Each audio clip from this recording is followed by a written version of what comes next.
आणि तुकोबाराच्या जीवनामध्ये त्या सायासाला फळ आलं. तुकाराम महाराजांनी श्रम केले. तुका म्हणे श्रम केला, तुका म्हणे श्रम केला, तुका म्हणे श्रम केला, तुका म्हणे श्रम केला, तुका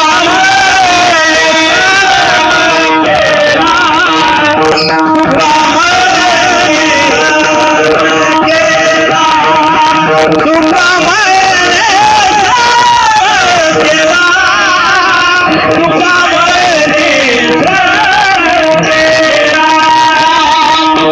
तुका म्हणे श्रम केला, तुका म्हणे श्रम केला,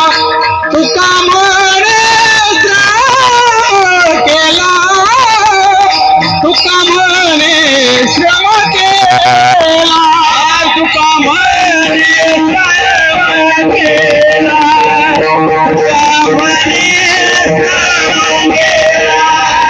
तुका म्हणे श्रम केला, तुका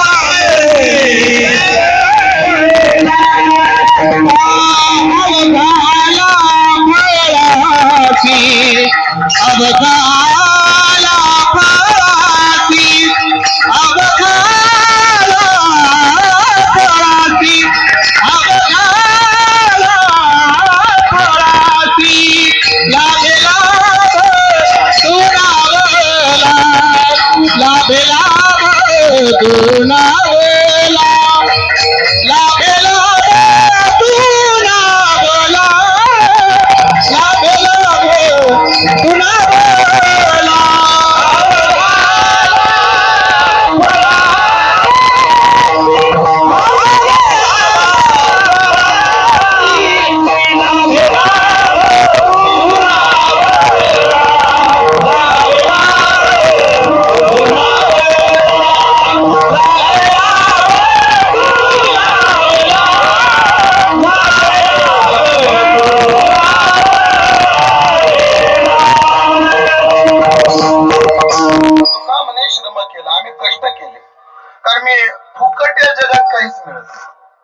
आमच्या संतांवर मधल्या काळात साहित्यिकाने आरोप केला. ह्या संतांनी प्रारब्ध वाद सांगून समाज निष्क्रिय बनवलाय. आज काय केलाय काही लोकांनी? स्वतःला पुरोगामी विचारधारणेची एक चौकट देऊन त्या चौकटीतून त्यांनी संतांवर आरोप केला की या संतांनी प्रयत्नवाद शिकवला नाही, प्रारब्धवाद शिकवला. पण त्याचा समन्वय माझ्या दृष्टीने असा आहे, ज्यांचं हे मत आहे ना संतांनी फक्त प्रारब्धवादच सांगितला, त्यांनी माझ्या समोर येऊन बसा, मी तुम्हाला वचन काढून देईल. संता एवढा प्रयत्नवाद जगात कोणी शिकवला नाही. तुमच्या चळवळी कोणत्याही असो, पण त्या चळवळीचा प्रेरणा स्त्रोत जर आमच्या वाङ्मयातून निघाला नाही ना, कीर्तन करायचं सोडून देऊ. तुमच्या चळवळीचा प्रेरणा स्त्रोत कोणताही असो, बेटी बचाव हा तुमचा एक चळवळीचा प्रेरणा स्त्रोत आहे, आपला एक स्त्रोत आहे, चळवळीचा हेतू आहे, ते सुद्धा आमच्या वाङ्मयात आहे. ते सुद्धा आहे. मी सगळं पटवून देईल, सगळं पटवून द्यायला मला वेळ नाही, तुम्हाला तरी कुठे एवढा वेळ. म्हणून एकच मुद्दा आता जे आपल्याला पाहिजे, संतांनी प्रारब्ध शिकवलं का प्रयत्न शिकवला? संतांनी प्रयत्नच शिकवला. प्रमाण देतो, केल्या विन नव्हे हाती, केल्याशिवाय काही मिळत नसतं. तपे विन दैवत, पूजे विन हित. ऐका काय शब्द आहे, तप केल्याशिवाय दैवत भेटत नाही. तप म्हणजे काय, फुकट आहे काय? प्रयत्न नाही का तप म्हणजे? ऐकलं का कसं सांगितलं? रियाजा करता झिजावं लागतं, रियाजा करता झिजावं लागतं, तेव्हा माणूस भिजतो, स्वरात भिजतो. रियाजा करता झिजा, तेव्हा स्वरामध्ये माणूस भिजतो. आणि ज्याचा आवाज रियाजामध्ये भिजला, स्वरात भिजला, त्याच सध्या शिजत. जगा शिजत कोणाचं? जे झिजवत त्याच शिजत, कोणाचं नाही शिजत. काय लोकांचं शिजल्यासारखं दिसत. माता मौल्याने विचार, जाळाचा फडका असला ना, शेंगदाणे वरूनच करपट दिसतात, आत कच्चेच असतात. ते वरून दिसत 4 वर्ष 5 वर्ष पुन्हा का ते आजकाल दिसते नाही नाही ते एकदा कीर्तन बरं वाटतं त्यांचं पुन्हा नाही माझे याचा अर्थ काय शिजल्यासारखं दिसत पण शिजलेलं नाही. अशी काही मला प्रश्न पडतो स्वामीजी आपण पाहिली माणसं पांडुरंग महाराज फुले संदीपान महाराज हाशेगावकर ही महात्मे महाराज या कीर्तन क्षेत्रामध्ये त्याचे 60-60 वर्ष झाली पण वजन तेच राखून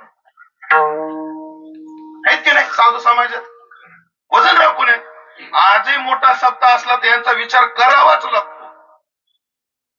काय म्हणतोय मी करावा लागतो नाही करावाच लागतो. इच्छा असो नाही तर नसो इच्छा असो अथवा नसो विचार यांचा काय करावा लागतो करावाच लागतो. कारण काय हे झिजले म्हणून शिजलं यांचं फुकट नाही फुकट काहीच मिळत नाही. हे परस्पराला भ्रम आहेत महाराज. ह्याला वाटतं ह्याला फुकटचं भेटलं ह्याला वाटतं ह्याला फुकटचं भेटलं आणि तुम्हाला सगळ्याला वाटतं तर महाराज लोकांना फुकटचं भेटलं.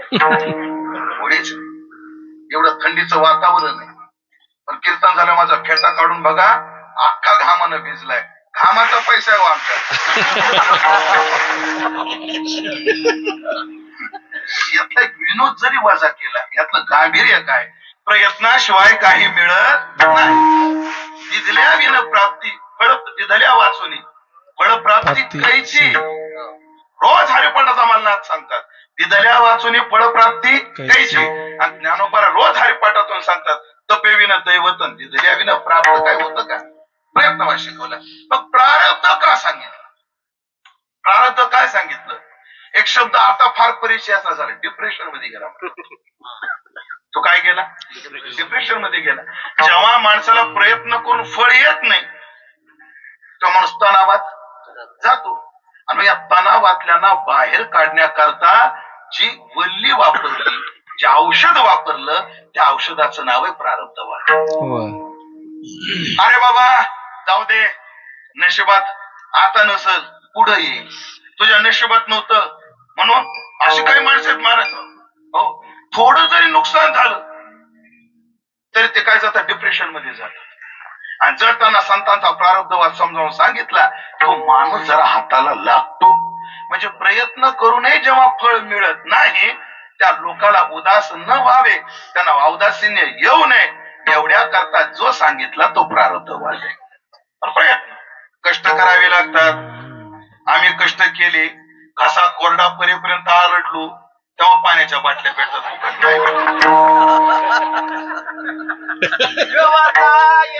निमित्ता फळ देता ते संचिता फळ देता ते संचिता फळ देता ते संचिता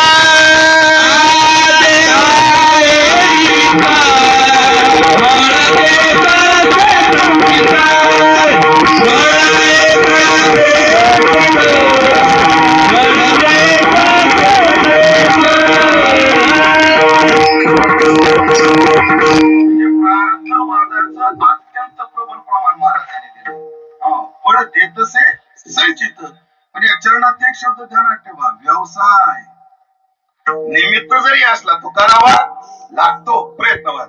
महाराज म्हणतात आम्ही प्रयत्न केले आणि अवघा श्रम आमचा फळाला आला. संसार कसा आहे माहिती का येथे अवघे वाया गेले दिसते सायास.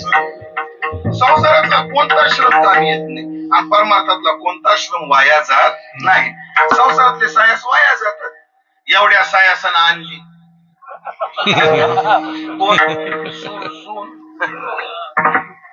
काय अनुभव काय एकाच मिनिटात ज्या ज्या बाईला मनासारखी सून भेटली तिने हातवर करावं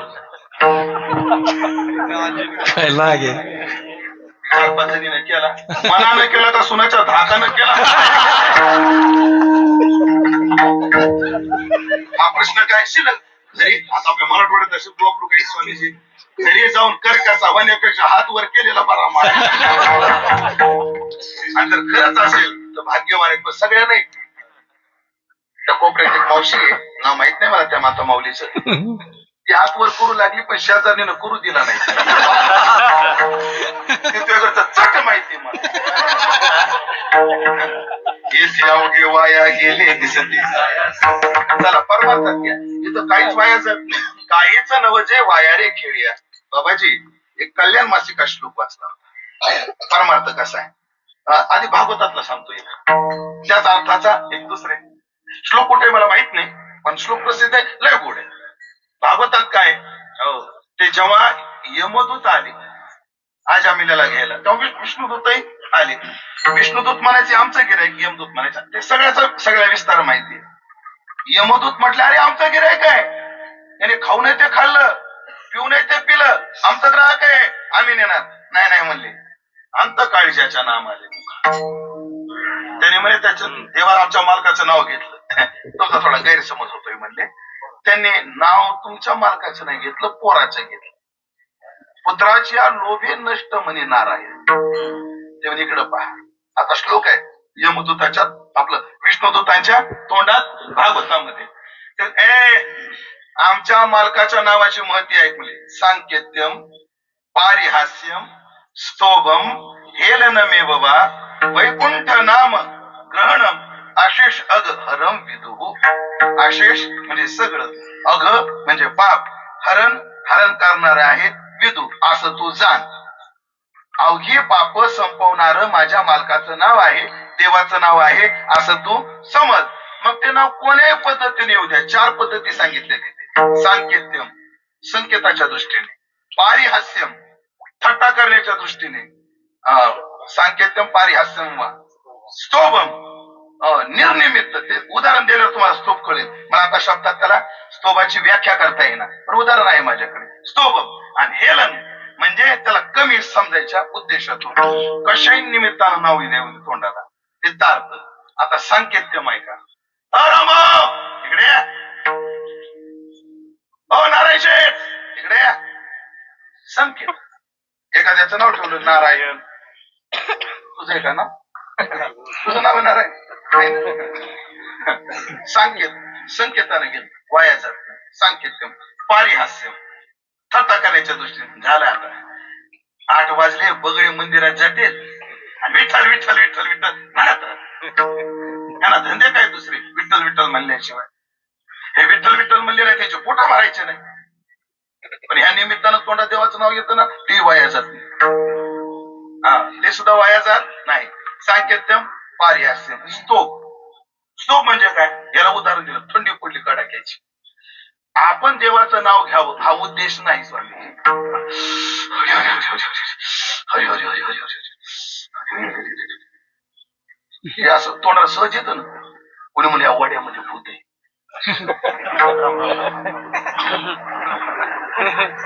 हा काय झाला स्तोभ. स्तोभाला अजून एक उदाहरण दिलं. गायनाच्या क्षेत्रात ना समीवर येण्याकरता शब्द जर कमी पडले तर मधात अशी काही शब्द टाकायची पद्धत आहे. मी काय ते उदाहरण देत असतो. आता माझा आवाज चलल न चलल एक ठुमरी बघा भिन्न शिडाची मधली, त्या प्रसिद्ध आहे.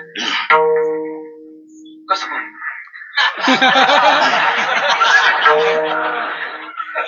कारण आमचा आवाज म्हणजे कसा आहे माहिती का, या मंडळीचा आवाज म्हणजे समृद्धी महामार्ग, कुठं स्पीड ब्रेकर. आमचा आवाज म्हणजे प्रधानमंत्री ग्राम सडक योजना. जरा सांभाळून घ्या, पावसाळा झाले आम्ही रिपेअर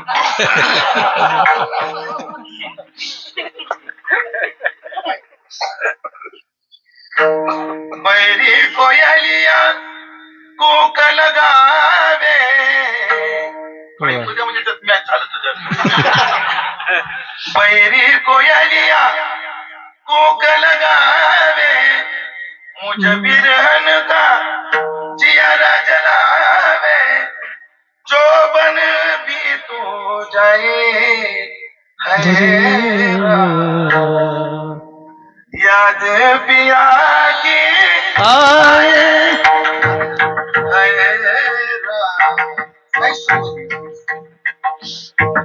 हाय राम म्हणण्याचं काही नाही, काहीच संबंध नाही. मैं का करू राम मुझे बुढ़ा मिल गया. आहे परिचय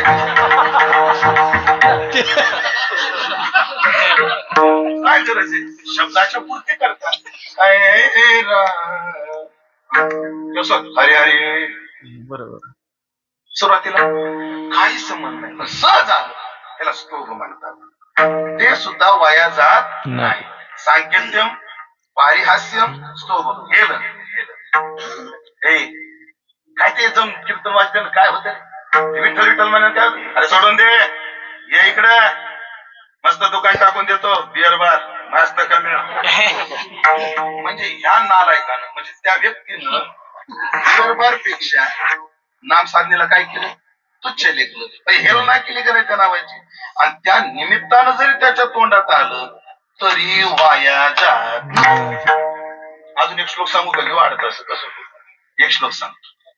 नाम एकम, ऐका बरं लय गोड. नाम एकम, एकच नाम. वची स्मरणम, वाचन घेतलं तर. पतगतम श्रोत्रम मूलम गतम वा, चालता चालता कानावर पडलं तर. शुद्धावशुद्धम, ते नाव शुद्ध असो नाही तर अशुद्ध असो. व्यवहित रहितम, रकारा पुढे मकार नाही आला तरी चालेल, पण तारते व सत्यम, ते तारत. तोंडाने घ्या तारत, कानावर पडू द्या तारत, पण ते शुद्धच असलं पाहिजे असं नाही.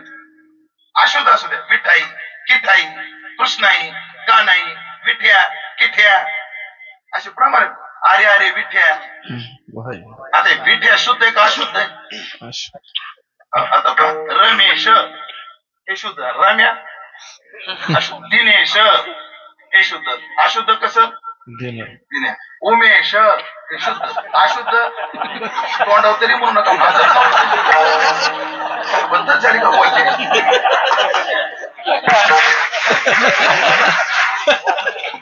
विठ्ठल हे झालं शुद्ध, विठ्या हे झालं अशुद्ध. शुद्ध अवशुद्ध वर्णम व्यवहित रहित. र, आता पहा राम शब्द कसा बनतो.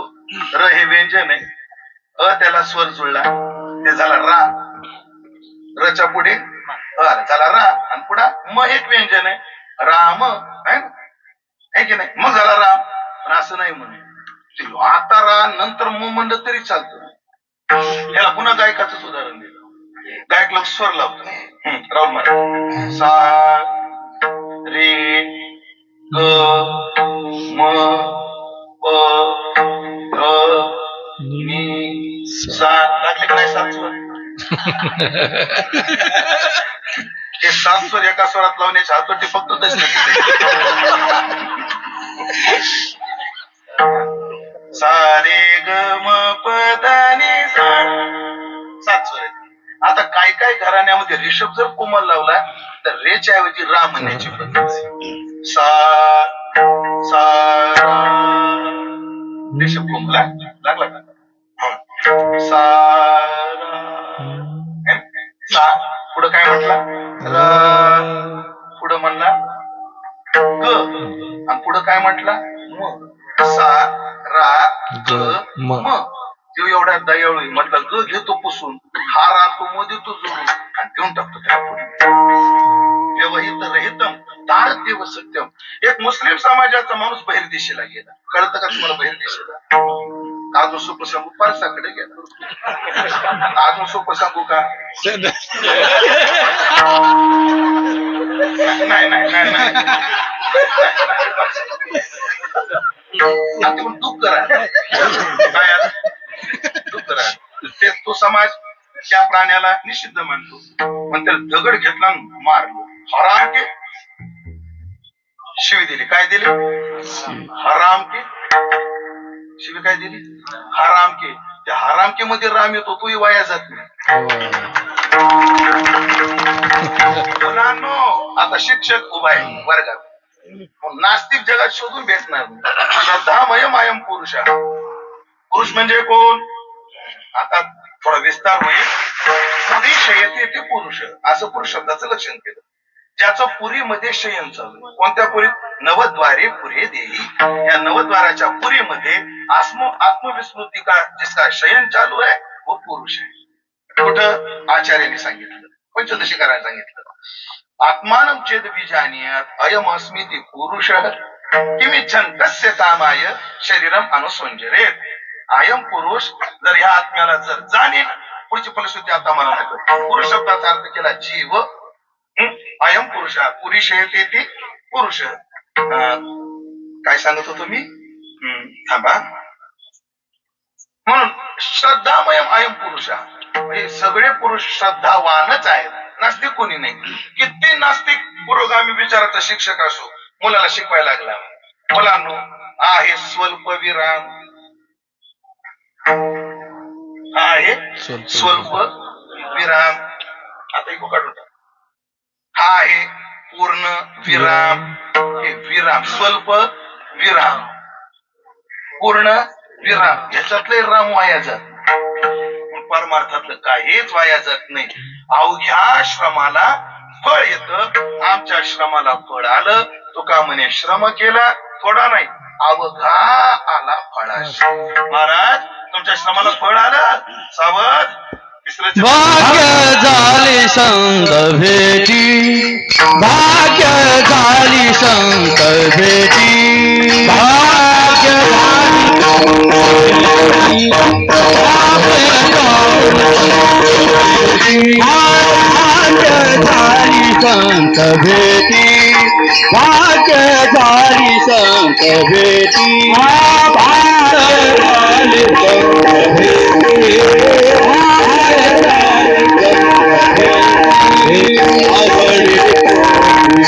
होती ते आवडी पोटी, होती ते लाभे लाभ जुनावला, लाभे लाभ जुनावला. होती ते लाभे लाभ जुनावला.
श्रमाला फळ आलं. काय फळ आलं?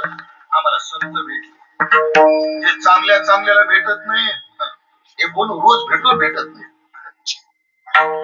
बाकी नाही पटणार तुम्हाला. लोक रोज भेटून सुद्धा भेटत नाही. विदुरची दुर्योधना रोज भेटत होते, पण भेटले एकदाही का?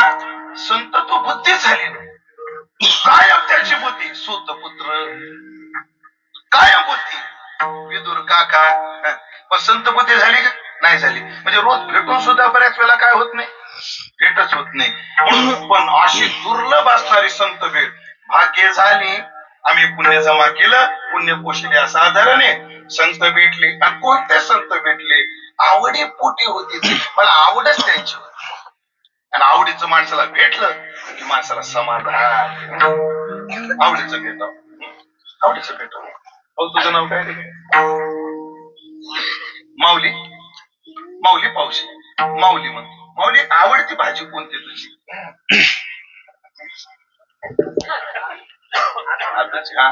डोक्याला गंध असल्यामुळे विचारलं.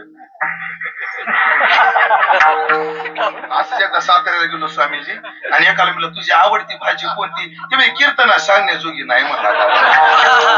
तेव्हापासून अंदाज घेऊनच विचार खाजून आवताना अन्न बरं ना. माऊली तुझी आवडती भाजी कोणती? आलूची भाजी आवडते. काय हरकत नाही.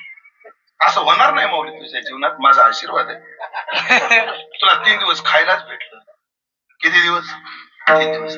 आणि अशी भुकेचे श्रम कमी नसतात. मला विचार. भुकेचे श्रम फार कठीण असतात आणि 3 दिवस भुकेच्या वेदनेनं श्रमला. आरुद्र बोलत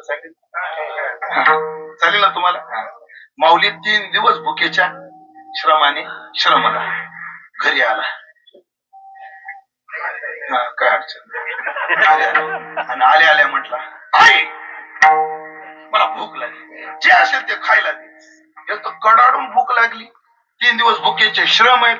आणि आई म्हणली बस बस बस लवकर वाढते. आणि ते ताटात बटाट्याची अर्थात आलूचीच भाजी वाढली. त्या जेवणाचा काय आनंद सांगा. एक श्रम केला आणि विषय आवडीचा मिळाला. तसं आज आम्हाला पिठलं भाकर भेटत नाही महाराज आम्हाला. हो आम्हाला सगळं सुलभ आहे, पिठलं भाकर सुलभ नाही. आणि खरं तर इथं ज्यांच्या घरी जेवलं त्यांनी केलंच नसतं. आमच्या गीताताईनं डोकं लावलं म्हणून मला पिठलं भेटलं. ताईला माहिती यांना काय लागत. दिसत जरी अशी असते.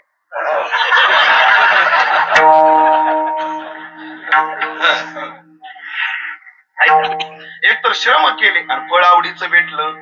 तुकाराम महाराजाला संत जेवढे आवडतात तेवढं कोणीच आवडत नाही. नुसते प्रामाणिकतून देतो. मला पहिल्या चरणाचा थोडा विस्तार करायचा आहे म्हणून धावते घेतो 2 चरण. काय आवडी पोटी होती ते. तुकोबाला जेवढे संत आवडतात तेवढे कोणीच आवडत नाही. एकच प्रमाण तो का म्हणे जैसे आवडती हरिदास तैसे नाही असा अनेकांची. महाराज मी अन्याना येरा मानविधी पालना पुरते देवाची ते भूते भेणू म्हणून या. आम्ही अन्यालाही देवाची भूत आहेत, आपला काही संबंध म्हणून भेटतो. पण मनापासून कोण आवडतात? संत आवडतात. आणि असे संत आम्हाला भेटले. असे संत भेटले आणि त्या संतांच्या भेटीमध्ये आम्हाला जो आनंद झाला तो आनंद दुसऱ्या चरणात.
दर्शन झालं माझ्या जीवनात तृप्ती झाली. ती तृप्ती किती प्रतीची झाली 3 दृष्टांत ज्ञानोबाराने दिली. वत्स विघडल्या धेनु भेटली जैसी कुरंगीने पाडसा मिनली. ऐका दृष्टांत ज्ञानोबाराचे. वत्स विघडल्या धेनु भेटली जैसी कुरंगीने पाडसा मिनली. परमानंदो भेटी झाली संताशी. पुढे निर्धनाशी धन लाभ झाला जैसा चेतनी प्राण प्रगटला. आम्हाला त्यांच्या संगती तृप्ती किती झाली? 4. सगळे दृष्टांत नाही 4 सांगतो. गायचं वासरू विर आपलं ताटातूर झाली आणि त्या गायला वासरू भेटल्यावर जेवढा आनंद होतो तेवढा. अजून जशी कुरंगिनी पाडसा मिनली म्हणजे हरिणी एका बाजूला गेली आणि त्याचं पाडस एका बाजूला गेलं. त्याची भेट झाल्यावर त्यांना आनंद होतो तेवढा. निर्धनाशी धन लाभ झाला ज्याच्यावर 1 रुपया नाही आणि अचानकच 1,500 रुपये महिन्याला भेटायला लागले.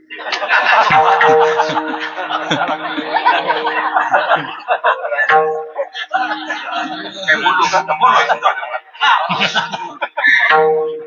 ऐका मावशो तुम्हाला दर महिन्याला 1,500 रुपये. आमचं काही पोट दुखत नाही पण तुम्हाला या व्यासपीठावर धर्माच्या समोर राजानं कर घेतल्याशिवाय राज्य चालत नाही आणि साधून दान घेतल्याशिवाय धर्म चालत नाही. मग तुम्हाला जर 1,500 रुपये महिन्याला भेटत असतील तर तुमचं कर्तव्य त्याच्यातले 1-2 हप्ते तुम्ही धर्माला खर्चले पाहिजे. संताला किती दिवस बाकी झालं?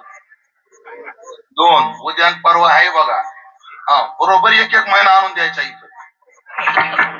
धर्म कसा चालू? आणि तुम्ही जर 1,500 आणून दिले नाही तर माझा शाप लागेल तुम्हाला. कर्मचारी माणूस आपला शाप लय. यंदा आरशासमोर उभा राहिलो राम महाराज. कुठं? आरशासमोर. असं तुझं लग्न होणार नाही झालं. तुम्ही जर या 2 दिवसात 1-1 हप्ता जर आणून द्यायला नाही ठेवू का लगेच? नाही देणार मी, नाही थांबणार. तुम्ही जर 1,500 आणून दिले नाही तर माझा शाप लागत. योजनाच बंद पडेल बघा. तुम्ही ज्याला रुपयाचं खरं नाही त्याला अचानक धन लाभ झाला. किती आनंद. निर्धनाशी धन लाभ झाला. दृष्टांत जसं अचिंतनी प्राण प्रकट. डॉक्टर काय झालो? स्कोर लय वाढ. डॉक्टर काय झालो? काय रे विश्व देवाला द्या ना मग. तुटवडा आहे. 50,000 देईपर्यंत तुटवडा. 50,000 दिले की मग तुटवडा नाही. दिली. काय झालो? कठीण आहे. Plasma level. काय झालो? ऑक्सिजन लेवलच वाढत. काय झालो? पेशंट गेला. बरं गेल्यावर घरी आणायचंच नाही. तिकडून तिकडच. परस्परम भाव यंत्र. मायचा लेख मेला होता. आई म्हणायची एकदा मला त्याच पण ते भेटू देत नाहीत. पण काय नाही, स्मशानातला माणूस मॅनेज केला.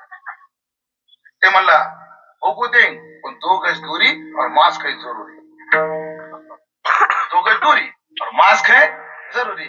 आणि जेव्हा ती पेशंटला पाहण्याकरता स्मशानभूमीच्या दारात गेली तेवढ्यात अँब्युलन्स आली. त्या किट मधून त्याचं तोंड पाहण्याकरता चैन उघडली. असं तोंड केलं. त्याला जाळायला आणलं होतं. तोंड उघडं केलं आणि आता हंबरडा फोडणार. तेवढ्यात ते पोरगं म्हणलं मम्मी तू कधी आली? काय आनंद सांगाव त्या घराला. अचेतनी प्राण प्रगटाला जेवढा आनंद होतो ना तेवढा आनंद मला संत भेटीमध्ये झाला.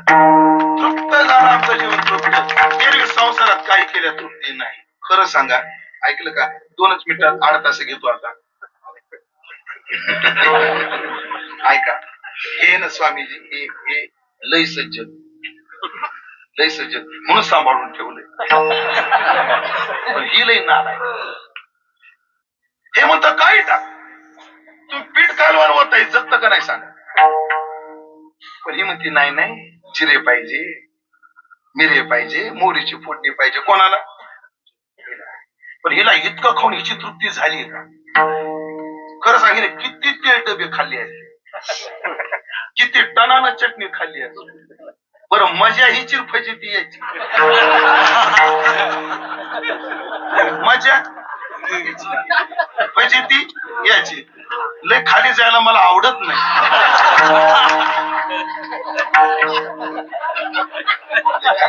आवडतच नाही म्हणून पुढं बोलत.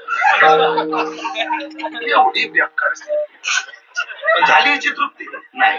पण यांच्या भेटीत जीव झाला दर्शने. तात्पर्य बर्वे देशावर झालो. बर्वे देशावर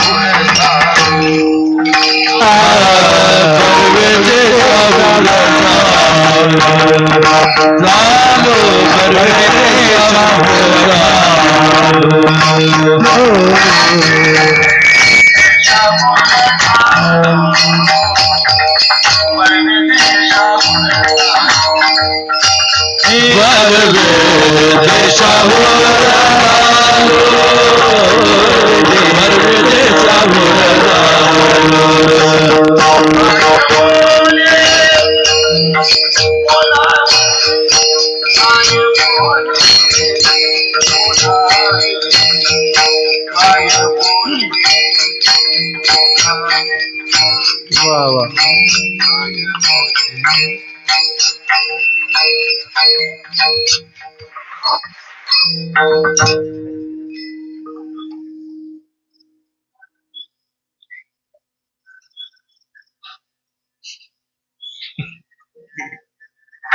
संतांनी एवढ्या मोठ्या चुकीवर नव्हती आता बोलायला शिकलो. आणि जिथं तुकाराम महाराज म्हणतात आता बोले काय बोला ते तो उमेशानं कशाला बोलाय. विठोबार कुमार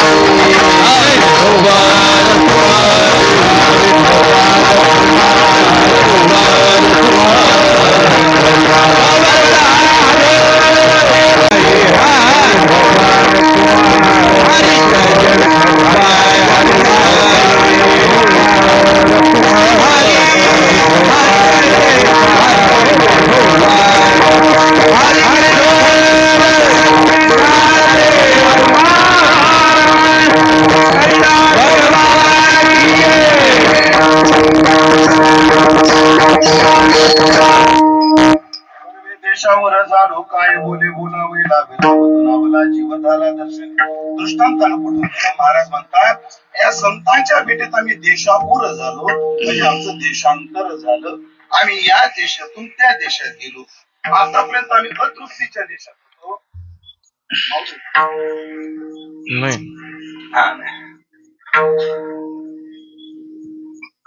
आतापर्यंत आम्ही काय होतो अतृप्तीच्या देशात होतो. आता आम्ही तृप्त देशात गेलो. आणि 4 ओव्यात जर सांगायचं ठरलं आम्ही देह देशातून निघालो आणि ब्रह्म देशात राहिला गेलो. आतापर्यंत आम्ही कुठे राहत होतो मनुराजा एक देहपुरी. आता संतांची कृपा झाली आता आम्ही देहपुरी सोडली. आता आम्ही ब्रह्मपुरी वास करणे अखंड आम्ही ब्रह्मपुरीमध्ये गेलो. ओव्या काय ज्ञानोबरायच्या जो आगा अज्ञानाची अनिदा जो घोरत होता बदबदा अविद्येची अनिदा विश्वस्वप्नाचा दांडा वेगळा. आगा अज्ञानाची अनिदा जो घोरत होता बदबदा असा घोरू लागला म्हणे आत्मविस्मृतीची करी निद्राचे असा गाढ झोपला होता. आणि मग झालं काय सद्गुरू आले. माता हात ठेविला नव्हे हा पटीला जैसा तो महावाक्याचे नेनावे गुरुकृपेचे निथावे. माता हात ठेविला नव्हे हा पटीला जैसा उत्तिष्ठ बालक उत्तिष्ठ ओठ तत्वमसी ते तू आहेस न त्वम देहो देह तू नाही नेंद्रियानी इंद्रिय तू नाही न प्राणो तू प्राण नाही न मनो तू मन नाही न धी तू बुद्धी नाही. मग तू कोण आहेस चिदानंद रूप तुझं स्वरूप आहे. ओठ जागा हो सद्गुरूनं जाग केलं. झालं काय आगा अज्ञानाची अनिदा जो घोरत होता बदबदा तो स्वस्वरूपी प्रबुद्धाच्या इलाकी तो स्वरूपाच्या ठिकाणी जागा झाला. आता काय झालं आता बुद्धी भेदाचा आरिसा तया हातून पडिला विरेशा येतो प्रतिमुखा भासा मुकला तो. सद्गुरूनं काय केलं अज्ञानाच्या निद्रेतून उठवलं. उठवल्याबरोबर बुद्धीचं दर्शन घडून देणारी आपलं माफ करा द्वैताचं दर्शन घडून देणारी बुद्धी म्हणजे तिला आरशाची उपमा दिली. प्रतिबिंब कधी बिंब असेल तेव्हा आणि बिंबाला प्रतिबिंब भाव कोण्या उपाधीने येतो आरसा नावाच्या उपाधीने येतो. तेव्हा हे जग दृश्य आहे आणि मी दृष्ट आहे. त्या दृष्ट्याला याच्याकडे दृष्टी पण कशामुळे आलं या दृश्यामुळे. पण मी दृष्ट आहे आणि हे दृश्य आहे हा भेद निर्माण कोणी केला बुद्धीनं. जसा आरसा बिंब आणि प्रतिबिंब भाव निर्माण करतो तशी बुद्धीच मी भोगता आहे हे भोग्य आहे मी दृष्ट आहे हे दृश्य आहे या द्वैताला काय करते निर्माण करते. पण माझ्या गुरुनं काय केलं तो भेदाचा आरसाच फोडून टाकला. कोणाचा बुद्धी भेदाचा आरसा फोडला आणि एकदा भेदाचा दर्शन घडवणारा आरसा फुटला की तो प्रतिमुखा भासा मुकला तो. आता त्याला द्वैताचं काय नाही त्याला दर्शनच नाही की तो प्रतिमुखा भासा मुकला तो. आरसा होता म्हणून याला जुनी वेदांती दृष्टांत देतात. एकच मिनिटात देतो संपली माझी वेळ. दृष्टांत काय एक माणूस यात्रेत गेला पंचदरीच्या आणि आरशाचं दुकान लागलं होतं. कशाचं आरशाचं. पण यानं आयुष्यात कधी आरसा पाहिला नव्हता. कोणी हा गेला तो आणि ते भला मोठा आरसा दुकानदारांनी दारात लावलेला महाराज गेल्या गेल्या काय दिसत प्रतिबिंब. आयुष्यात यानं काय पाहिलेलं नाही आरसा पाहिला नाही. आणि आपली संस्कृती काय माणसाची ओळख असो अथवा नसो नजराला नजर झाली राम राम राम राम ओळख असो नाही तर नसो नजराला नजर झाली की आपल्याकडे काय म्हणतात राम राम. ह्यानं राम राम केला आरशातल्यानं राम राम केला. मला पाहुणा काय माणूस किती याला चहा प्यायला पाहिजे आपल्याला. दुकानदाराला म्हणला, दुकानदार दादा या पाहुण्याला चहा प्यायला नेऊ का? ते मला 5 रुपये देईन, पाहुणा कुठे बी नाही. आरशाची किंमत काय? 5 रुपये. कोणी आरसा म्हणून ने, नाहीतर कोणी पाहुणा म्हणून ने. 5 रुपये घेतले, त्याला आरसा दिला. त्याला आरसा आणला ना आतल्या घरात ठेवला आणि 5-5 मिनिटाला जाऊन पाहायचा पाहुणा काय करत. त्याची बायको म्हणजे कधीच घरात एवढा घडी घडी जात नाही, आज एवढा घडी घडी का चालत. त्याला जरा बाहेर जाऊ दिलं ह्याची बायको आज गेली. पण हे नाही कधी आयुष्यात आरसा पाहिलेला नव्हता.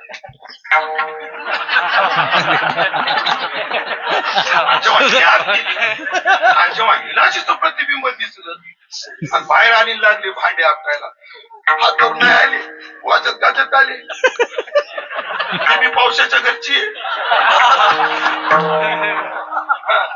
सून सासू म्हणजे आता तुला झालं काय? पाहिजे का पोराची करतो? काय करतो? मी घरात असताना घरात एक टवडी आणून ठेवली. काय नाही म्हणजे बाई, माझ्या दुधा माझ्या पोराचा विश्वास आहे. पोरगा इकडे तिकडे नाही, स्वामीजी संग राहिलेलं पोरगा. म्हातारी स्वतः गेली. बरं म्हातारीनं कधी आयुष्यात आरसा पाहिलेला? म्हातारी आतमध्ये गेली. आता म्हातारीला कोण दिसत? म्हातारी तिला बाई बरे आहेत का? ती बी तेच म्हणते. म्हातारी बाहेर आली, सुनाच्या पेकडा काठीच घातली. म्हणजे सख्या मायला कोणी सांभाळलं? माझा पोरगा माणुसकीचा कोणा तरी निराधार मध्ये म्हातारीला आधार द्याला, त्याच्यात माझ्या पोरावर आक्षेप घेतली. दोघीचे भांडणं झाले. म्हातारं म्हणलं आता झालं काय तुम्हाला भांडायला? हा बघा ना, तिला काय आमच्याला काय म्हणले? एवढ्या कोणा तरी निराधार म्हातारीला आधार देण्याकरता माझ्या पोरानं आणलं आणि मग ते कोण आणलं? कोण आणलं?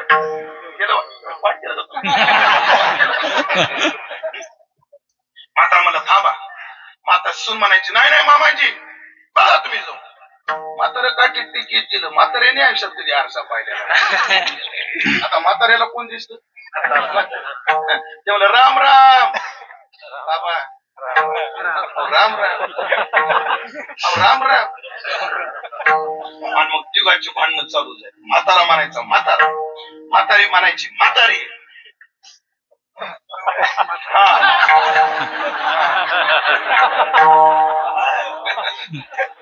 तिघांची भांडणं चालू. तेवढ्यात पोरगा म्हातारा म्हणायचं ती म्हातारी कोण? म्हातारी म्हणायची ती म्हातारी कोण आहे? झालं झालं लक्षात आलं. आणि ती म्हणायची ती कोण आहे? ती म्हणा आधी मला बघू द्या पाहुणा कुठे. ते घरात गेला ना आरसा घेऊन आला. म्हातारीनं उडलं की म्हातारी, म्हातारी म्हातारीनं उडलं की म्हातारी, म्हातारीनं उडलं की म्हातार, यानं ओढलं की पाहुणा, हिनं ओढलं की ती. मग अशी सांगितलं ती. आणि या वडा तानेमध्ये आरसा तुटला. आता म्हातारा नाही, आता म्हातारी नाही, आता पाहुणा नाही, आता टवळी बी नाही. ते भेद कोणी निर्माण केला होता? आरशाने.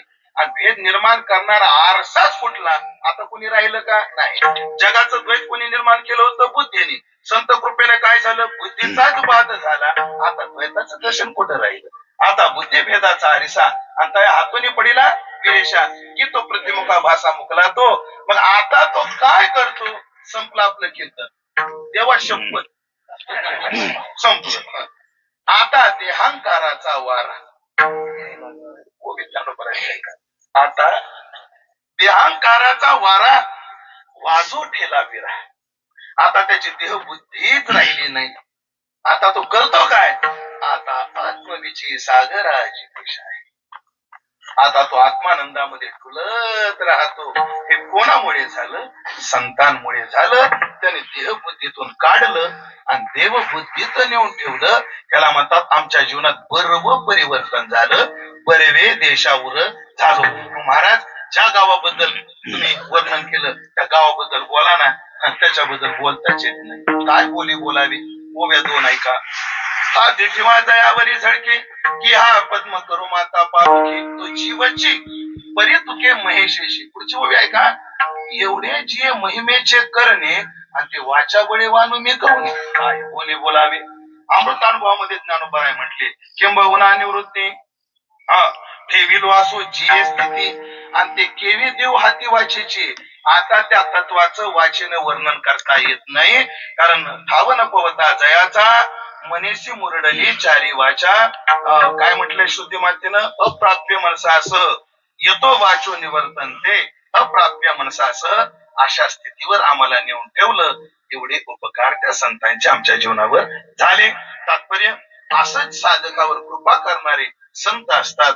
आणि असं जे जीवन आहे ते म्हणजे पूज्यपाद सागरानंद सरस्वती महाराजांचं होतं. त्यांनी अनेक साधकांना संसारातून काढलं आणि परमार्थ पथामध्ये आणलं. ऐकलं का? नाव सागर आहे, पण हा खारा सागर नव्हता, हा मधुर सागर होता. पण अत्यंत अनेक कितीतरी साधक त्यांनी संसाराच्या गर्दीतून काढून परमार्थाच्या पंथावर आणले. आणि असा प्रवास करत करत 3 वर्षापूर्वी ते ब्रह्मलीन झाले.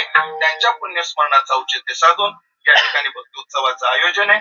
आणि आयोजन होत असताना त्या दासाला सेवा करण्याची संधी ज्या ज्या घटकांनी दिली त्या सर्वांचे सद्भाव आज या चिंतनामध्ये पूज्यपाद गणेशानंद सरस्वती महाराज पूज्य महाराजांचे दर्शन मला या निमित्तानं झालं. पूज्य महाराजांच्या चरणी, पूज्य स्वामीजींच्या चरणी. आता इथं महाराज लोकच एवढे आहेत, प्रत्येकाचं नाव घेत बसलो तर अख्खा अजून 1 तास जाईल.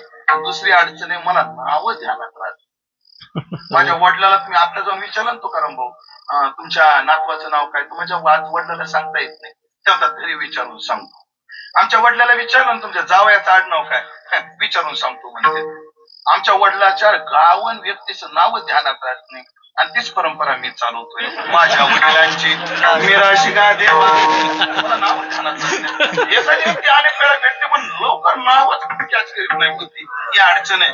आणि ऐकलं का? म्हणून मी तुमचं नाव घेण्यात असमर्थ आहे, त्याबद्दल क्षमा. सर्व गुणीजन महाराज मंडळीशी विनम्र भाव.